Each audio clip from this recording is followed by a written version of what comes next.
इस वैचारिक चर्चा में आपका स्वागत है। जरा सोचिए, जब हम किसी प्राचीन ग्रंथ में पढ़ते हैं कि कुछ ऐसी सत्ताएं हैं जिनके पैर ब्रह्मांड के सबसे निचले स्तर पर टिके हैं। हाँ, और जिनकी गर्दन सबसे ऊंचे आसमानों को चीरती हुई निकल जाती है। उफ, मतलब कितना अद्भुत दृश्य है ये। बिल्कुल अद्भुत है। तो हम असल में क्या पढ़ रहे होते हैं? मेरा मतलब है, क्या ये ब्रह्मांड के किसी वास्तविक यथार्थ नक्शे और उसकी वास्तुकला का वर्णन है, या फिर प्राचीन दुनिया के विचारकों द्वारा गुरुत्वाकर्षण और भौतिक विज्ञान के नियमों को समझाने के लिए रची गई एक बेहद खूबसूरत और रहस्यमयी कविता है? सही कहा। और आज हम इसी विषय पर बहुत गहनता से चर्चा करने वाले हैं। ये एक ऐसा विषय है जो विज्ञान, दर्शन और धर्म के बिल्कुल चौराहे पर खड़ा है। और मुझे लगता है कि इस चर्चा की सबसे खास बात ही यही है। हाँ, तो आज हमारी इस चर्चा का केंद्र महाबली अली के प्रवचन का वो असाधारण अंश है जो देवदूतों की सृष्टि और उनकी प्रकृति, यानी जिसे हम सेलेस्टियल आर्किटेक्चर कह सकते हैं, उसका वर्णन करता है। बिल्कुल। और हमारे सामने जो मूल प्रश्न है ना, वो बहुत स्पष्ट है। क्या देवदूतों का ये अकल्पनीय और विस्मयकारी वर्णन ब्रह्मांड को चलाने वाली शाब्दिक भौतिक सत्ताओं का यथार्थ चित्रण है? यानी जिन्हें हम लिटरल और ऑन्टोलॉजिकल सत्ताएं कहते हैं, जिनका अपना एक स्वतंत्र अस्तित्व है। हाँ, या फिर ये केवल ईश्वरीय नियमों, ब्रह्मांडीय शक्तियों और परम दार्शनिक आदर्शों को समझाने के लिए गढ़ा गया एक अत्यंत गहरा रूपक है, जिसे हम मेटाफर कहते हैं। मजेदार बात यह है कि इस पाठ को आप जितनी बार पढ़ते हैं, है ना, ये आपको दोनों ही दिशाओं में सोचने पर मजबूर कर देता है। बिल्कुल मजबूर करता है। लेकिन इस चर्चा में मेरा रुख बहुत स्पष्ट है। मैं शुरुआत में ही बता दूं कि मेरा मानना है कि मूल पाठ में देवदूतों का जो वर्णन किया गया है, वो वास्तव में ईश्वरीय नियमों और अचूक ब्रह्मांडीय शक्तियों का एक बहुत ही परिष्कृत दार्शनिक रूपक है। अच्छा। हाँ, ये सृष्टि की स्वचालित व्यवस्था, या कह लीजिए ब्रह्मांड के ऑटोमेटिक सिस्टम का काव्यात्मक प्रतीक है। देखिए, जब प्राचीन विचारकों के पास आधुनिक खगोल भौतिकी यानी एस्ट्रोफिजिक्स की शब्दावली नहीं थी, तो उन्होंने इन्हीं अदृश्य ताकतों को देवदूतों का नाम दे दिया। मैं इस पक्ष को ही आज साबित करूंगा। देखिए, मैं आपके इस विचार का सम्मान करती हूँ, लेकिन मैं इसे पूरी तरह से एक अलग नज़रिए से देखती हूँ। मेरी राय में ये पाठ स्पष्ट रूप से इसे एक विशिष्ट और यथार्थ ब्रह्मांडीय वास्तुकला और वास्तविक सत्ताओं के रूप में स्थापित करता है। वास्तविक सत्ताएं मतलब भौतिक रूप से? बिल्कुल।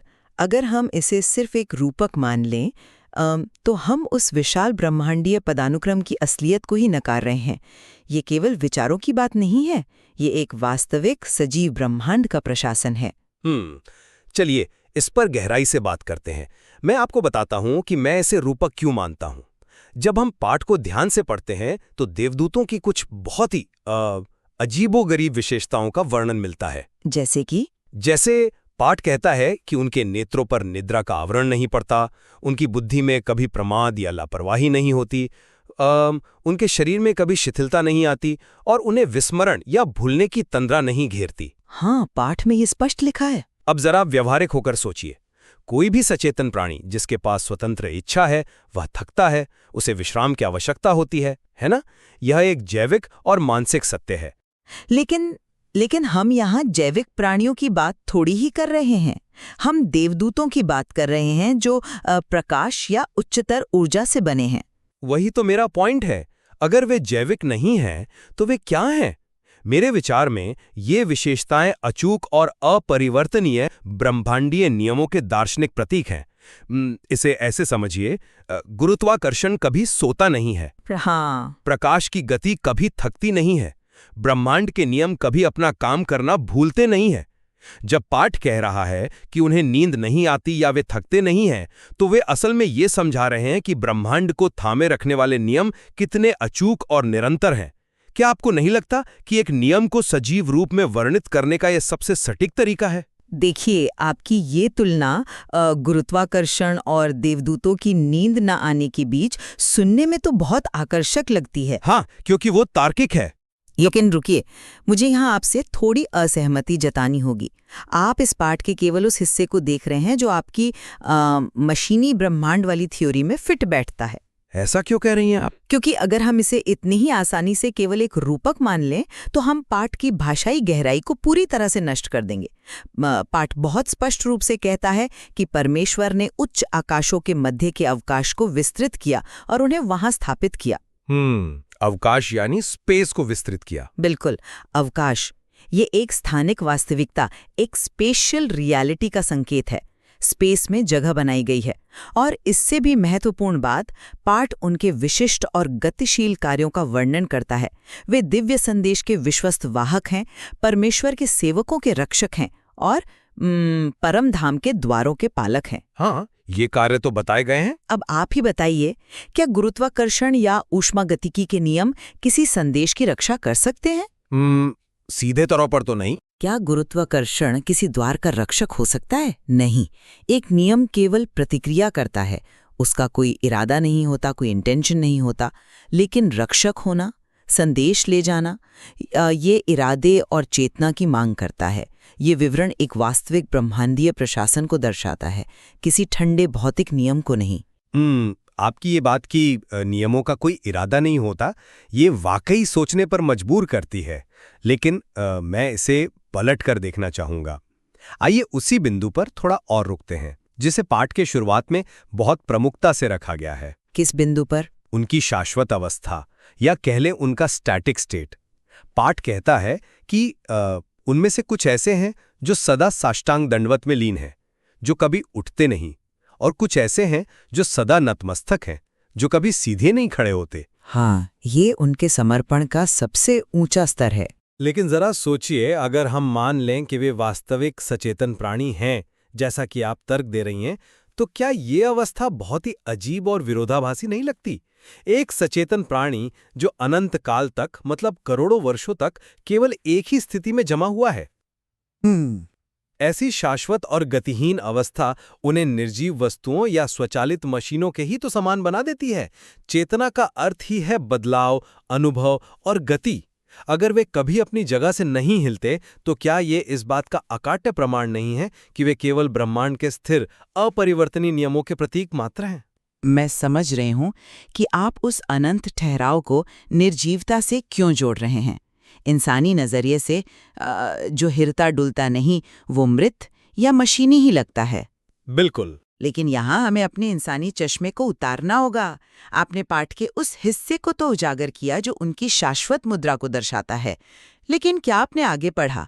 पाठ स्पष्ट रूप से कहता है कि उनमें से कुछ परमेश्वर के दिव्य संदेश के विश्वस्त वाहक हैं, उसके संदेश वाहकों तक वाणी पहुंचाने वाले हैं और उसके विधान तथा आज्ञा के अनुसार गतिशील रहने वाले हैं। ध्यान दीजिए इस शब्द पर, गतिशील रहने वाले हैं। हाँ, कुछ गतिशील भी बताए गए हैं, ये मैं मानता हूँ। बिल्कुल, और ये गतिशीलता उनकी स्थिरता के ठीक विपरीत है। इसलिए जो देवदूत नतमस्तक हैं या साष्टांग हैं, उनकी वो अवस्था जीवन के अभाव या किसी यांत्रिक प्रकृति को नहीं दर्शाती। तो फिर वो क्या दर्शाती है? वो उनके पूर्ण समर्पण और ब्रह्मांडीय व्यवस्था में उनके विशिष्ट कार्यभार को दर्शाती है। उनका अस्तित्व बहुआयामी है। कुछ की भूमिका केवल विशुद्ध ध्यान और स्तुति की है, मतलब वो ब्रह्मांड के आध्यात्मिक एंकर की तरह हैं। एंकर। हाँ, जबकि अन्य ब्रह्मांडीय संदेशवाहक और रक्षक के रूप में अत्यंत सक्रिय और गतिशील हैं।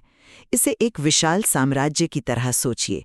कुछ लोग राजा के दरबार में खड़े रहते हैं, जबकि कुछ पूरे राज्य में दौड़ते भागते रहते हैं।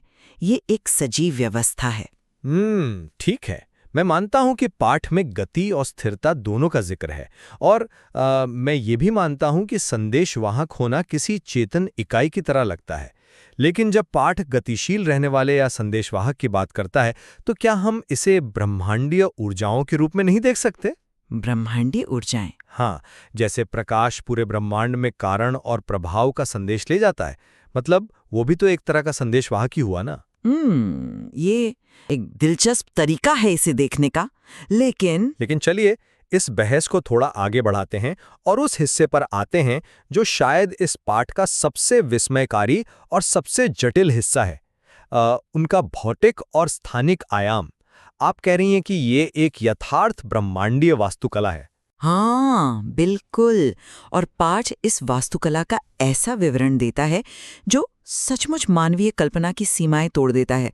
सुनिए, पाठ वर्णन करता है कि उनमें से कुछ ऐसे हैं जिनके चरण निम्नतम पृथ्वी में स्थिर हैं, जिनकी ग्रीवाएं यानी गर्दन उच्चतम आकाश को भेद कर निकलती हैं, जिनके स्कंध यानी कंधे समस्त दिशाओं की सीमाओं से बाहर फैले हुए हैं, और जिनके कंधे परमासन के स्तंभों के समकक्ष हैं। अब इस शब्दावली की विशिष्टता को देखिए।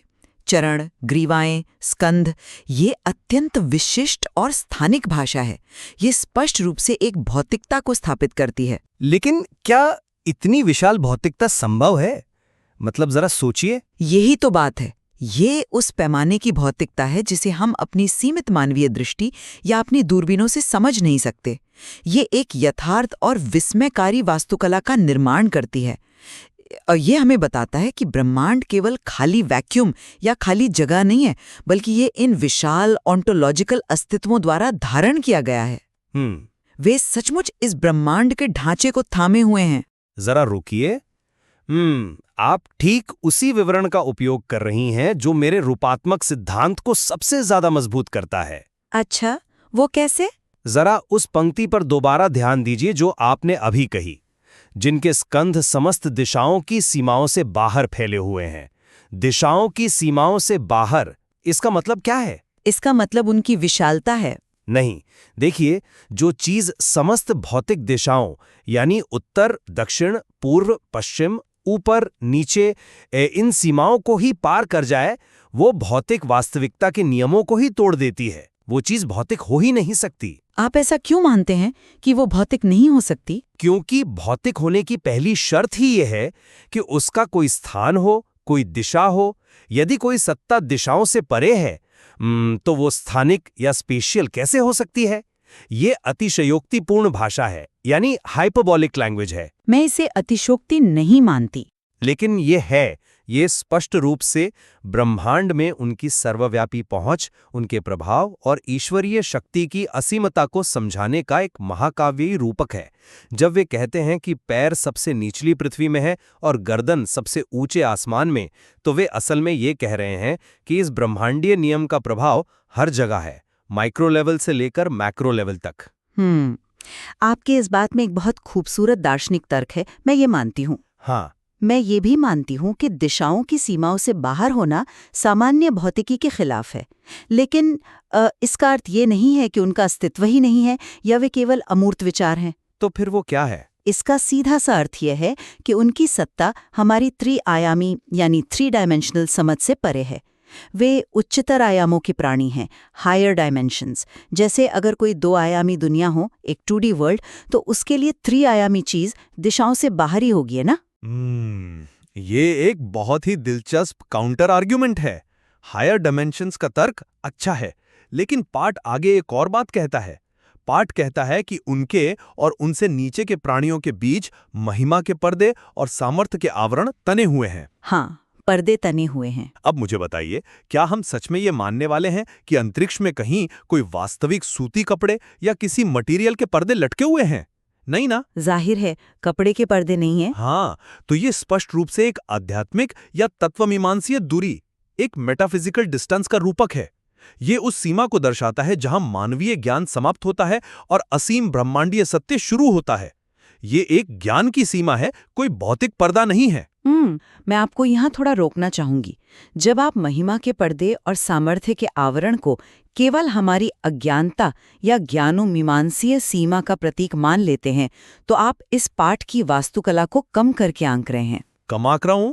कैसे? देखिए, मान लीजिए, क्या पृथ्वी का वायुमंडल, हमारा एटमॉस्फेयर, एक रूपक है? नहीं।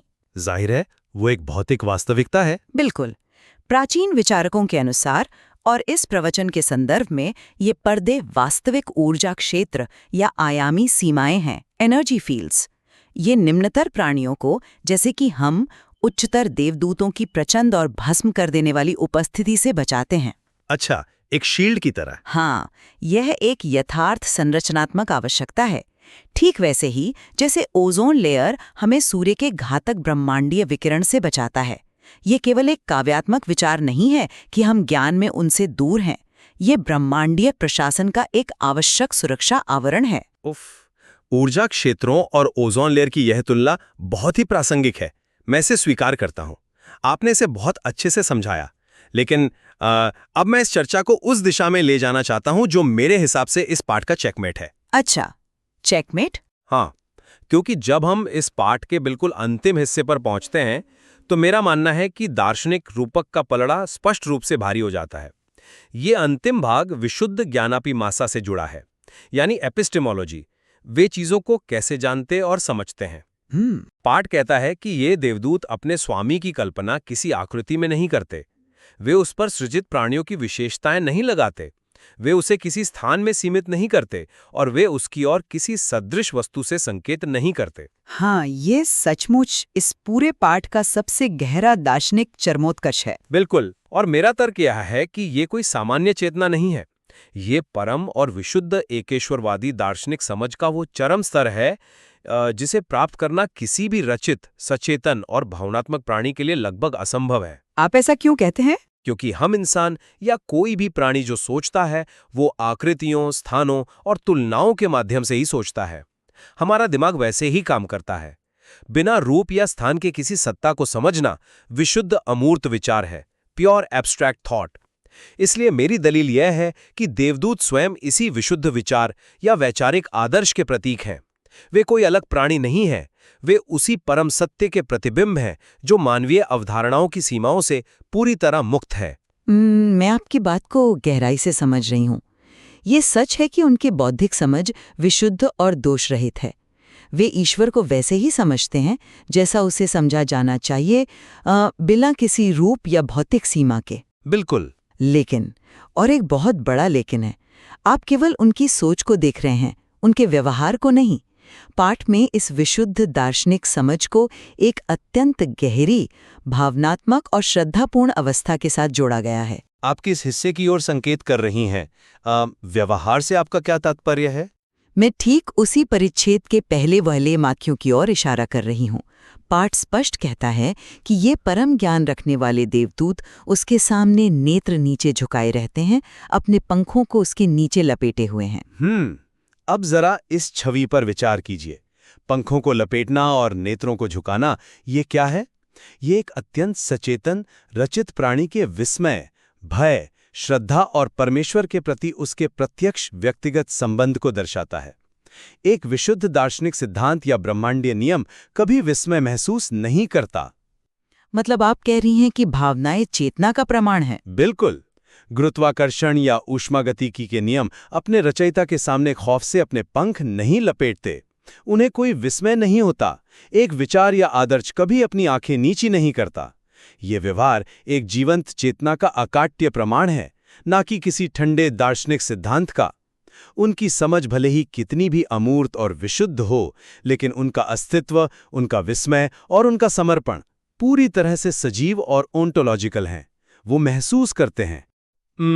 यह एक बहुत ही शक्तिशाली तर्क है, विस्मय और चेतना का संबंध। लेकिन मैं आपको इसका एक दूसरा पहलू दिखाना चाहूँगा।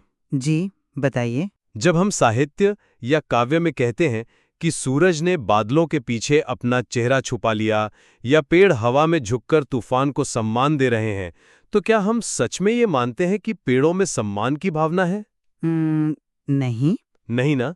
हम प्रकृति का मानवीकरण कर रहे होते हैं, पर्सोनिफिकेशन। नेत्रों को झुकाना और पंखों को लपेटना भी ठीक ऐसा ही मानवीकरण है। ये उस परम सत्य के सामने ब्रह्मांड की हर विशाल शक्ति के नतमस्तक होने का सबसे सुंदर काव्यात्मक तरीका है।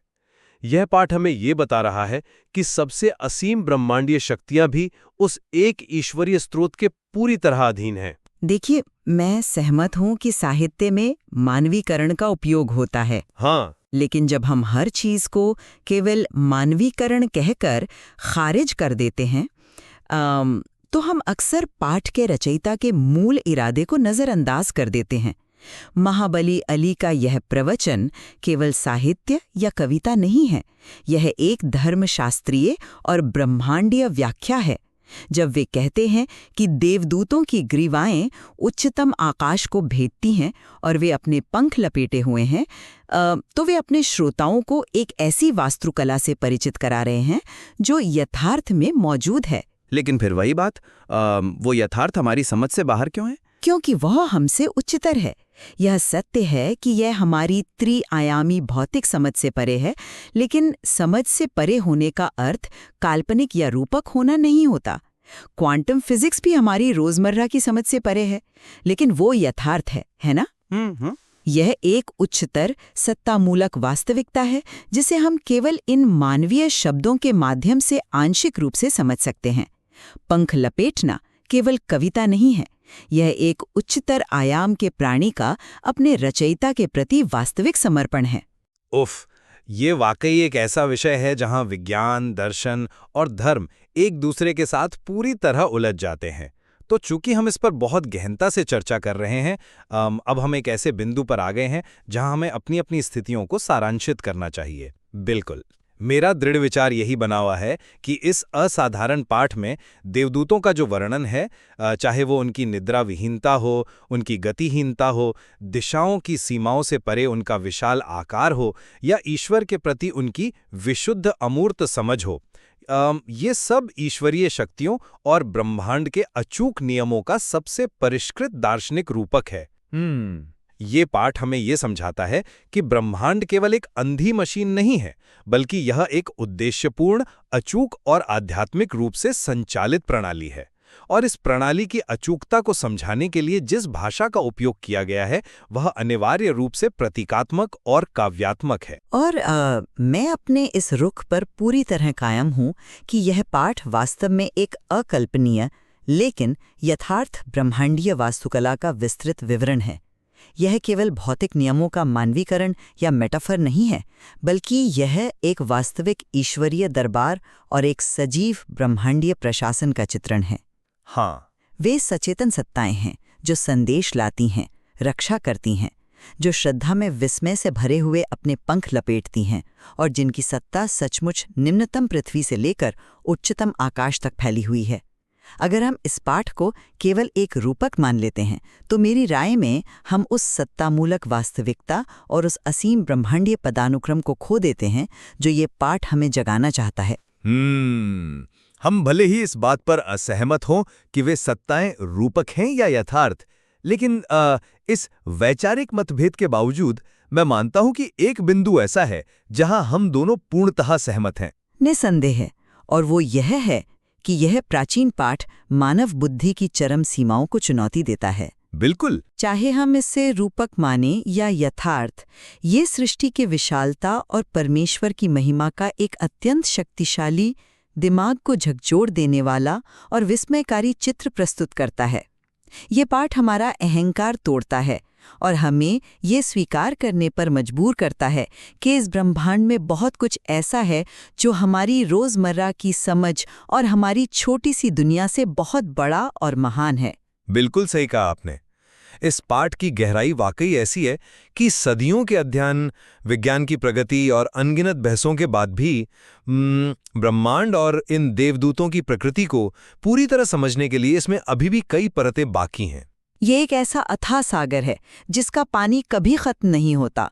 हर बार जब आप इसे नए नजरिए से पढ़ते हैं, चाहे विज्ञान के चश्मे से या धर्मशास्त्र से, आपको एक नया दृष्टिकोण, एक नया आयाम मिलता है। तो श्रोताओं, जैसा कि हमने शुरुआत में कहा था, जब आप अगली बार रात के अंधेरे में आसमान की ओर देखें और उन अनगिनत तारों को निहारें, तो खुद से ये प्रश्न जरूर पूछें। हाँ, क्या हम केवल गुरुत्वाकर्षण और भौतिक विज्ञान के ठंडे, गणना योग्य नियमों को एक सुंदर कविता का चोला पहने हुए देख रहे हैं?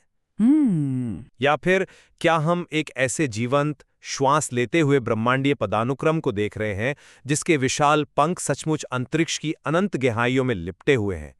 ये एक ऐसा रहस्य है जो हर विचारशील मन के साथ गूंजता रहता है, और इसका उत्तर शायद सितारों के बीच ही कहीं छिपा है। धन्यवाद।